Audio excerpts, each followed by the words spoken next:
Tiffany Joplin, the founder and CEO of Noah's Art Consulting and Service Group, LLC. We have two of our professionals here, Naomi Noel, which is our board certified behavior and analyst. And we also have Jeffrey Ladd II, who is our teacher education extraordinaire. I'd like to tell you a little bit about Noah's Ark before we get started. We are a comprehensive consultant and service group that services institutions and organizations. We believe in order for our communities to thrive, we must address three critical areas that have systemically been impacted for generations. That is family, education, and behavior.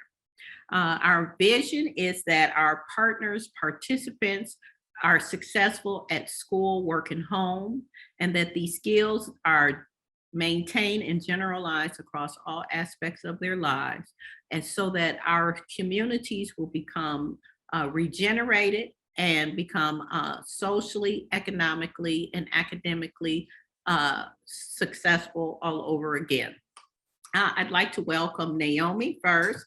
Will you tell us a little bit about yourself and why you became a BCBA? And tell us a little bit about what BCBA is. What does it mean? Sure. So my background is in special education and social work, and the field of ABA or applied behavior analysis kind of fell into my lap. I stumbled into it, fell in love with it, and decided that that's what I wanted to do for my career. Applied behavior analysis is the process, the scientific process of looking at behavior and figuring out why it happens. As a board certified behavior analyst or BCBA, I do a lot of analyzing. I look at the information around the behavior and what happens before the behavior, what happens after the behavior, what is the individual trying to accomplish by engaging in that behavior. Once I've done that, I then identify more socially acceptable ways for that person to have that want or need met. That's really what it is in a nutshell. All right, wonderful. Thank you for sharing. Will you please share some of your strategies and methods that you utilize in the classroom and why? Okay, we always go back in education to that relationship building. That's where it starts, but it's also being a student of your students and knowing the students at a deeper level than just a score or a data point when it comes to instruction. The biggest thing is that with classroom management is the culture piece, like having a culture that represents you and it reflects you, and they come into your environment and atmosphere and know that you're bringing this essence and this energy that is new, and they become receptive to it, and from there you just grow it. But some of those go-to strategies is acknowledging those students as human beings. I don't see myself as a superior in that classroom. I'm equivalent to them with just more experience because I have my age is over theirs. So talking to them and also knowing that there has to be a balance of firm and fun. You can't just be strict all the time. You have to be able to relate to those students, and that's how you pull out those positive behaviors and you use positive reinforcement to make sure they understand your intent behind every piece of instruction interaction with them. I was just to go back a little bit for where I started as a paraprofessional. I started off in ISS, which was managing behaviors. I had all the behavior kids, and all those kids in those classes they looked like me. And after having them so much, they enjoyed coming back to my space. And it wasn't because I had a fun in school suspension. It was just that structure, and there was this support that they had, even though they were supposed to be in trouble. When I saw that, I was like, how can I intervene before that happens? Well, if I'm a classroom teacher and I get the majority of these kids who are the behavior kids, but they're in my atmosphere and in my environment, they're not misbehaving, there's something that I'm keying in and honing in on with instruction and management and culture building that other people cannot do.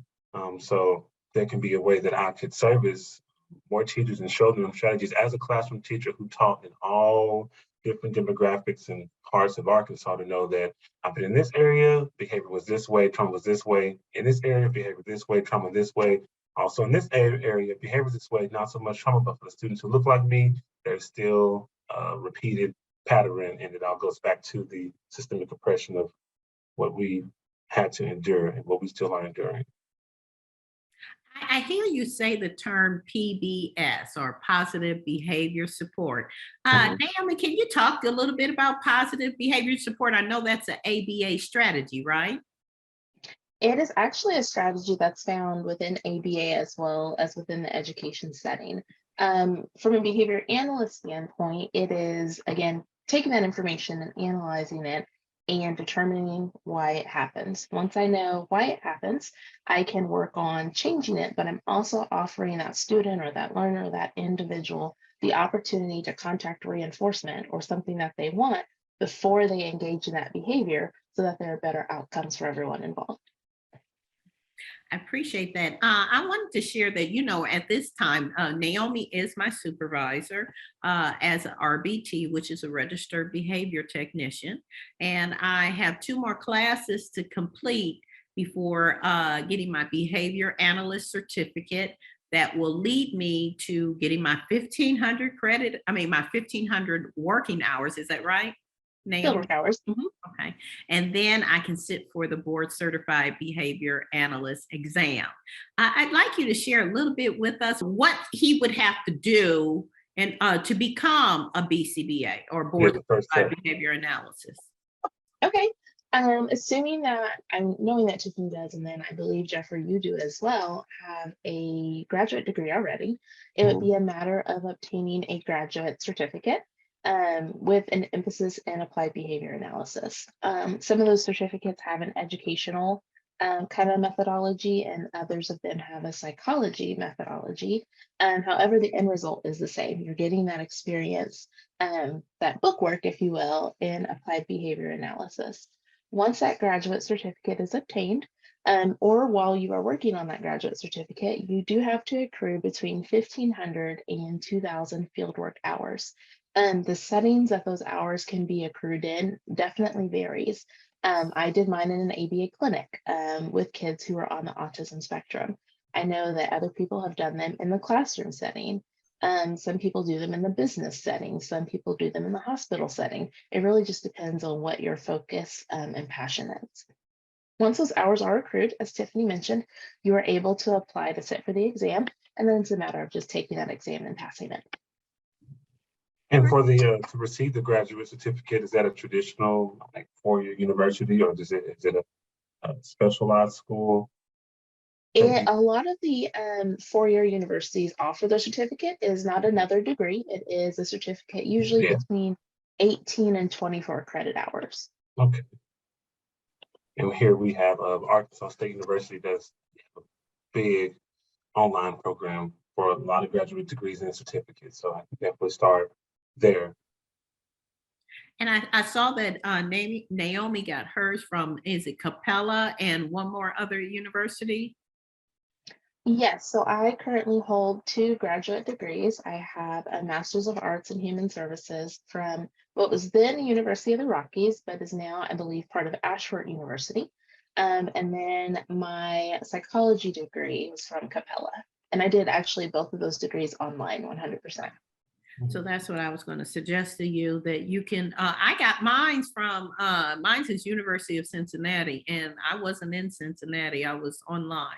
So it's a lot of universities that offer it through online. I know University of I think of Chicago or something like that. It's a few of them. We can look into some more for you because I really would like you to consider that a part of to your repertoire, shall I say. Okay. I think we're done today. We're missing a couple of people, but we appreciate those who came. We thank you for attending Noah's Ark open house. We'll have more and more interviews that we'll add to our YouTube channel, and you can click subscribe. And I'm going to add one of Jeffrey's teaching videos to this reel as well. So thank you for joining us and have a great Sunday.